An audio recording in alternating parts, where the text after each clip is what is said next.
On reste aux États-Unis où une page d'histoire s'est tournée hier avec la libération de l'assassin de Malcolm X. Thomas Hagan aura passé plus de 40 ans derrière les barreaux. Nos correspondants aux États-Unis, Gilles Boulot et Natalia Mendoza, ont rencontré la fille du militant historique des droits des Noirs américains. Harlem, février 1965.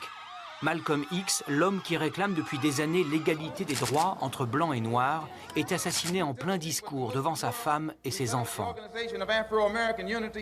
Parmi les conjurés, cet homme, Thomas Hagan. C'est lui qui a achevé Malcolm X de plusieurs balles. Lynché par la foule avant d'être arrêté par la police, il est condamné à perpétuité. Après 44 années passées en prison, Thomas Hagan est un homme libre. Hier, il a franchi pour la dernière fois la porte de cette maison d'arrêt de Manhattan, située par une incroyable ironie de l'histoire à l'angle du boulevard Malcolm X. J'habitais déjà dans le quartier, j'avais 17 ou 18 ans.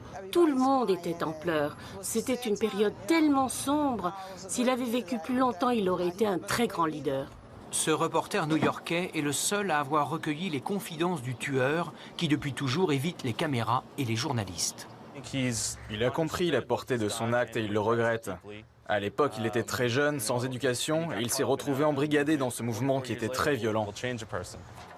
Sur le lieu même de son assassinat, une ancienne salle des fêtes transformée en musée, la fille de Malcolm X perpétue sa mémoire. Elle aussi a du mal à pardonner. Moi, à titre personnel, je ne peux rien faire contre cette libération. Mais je comprends que les gens soient scandalisés. De son vivant, jamais Malcolm X n'aurait pu imaginer qu'un jour, au XXIe siècle, une majorité d'Américains blancs voterait pour un candidat noir. Les murs peints de Harlem témoignent de cette victoire post-mortem.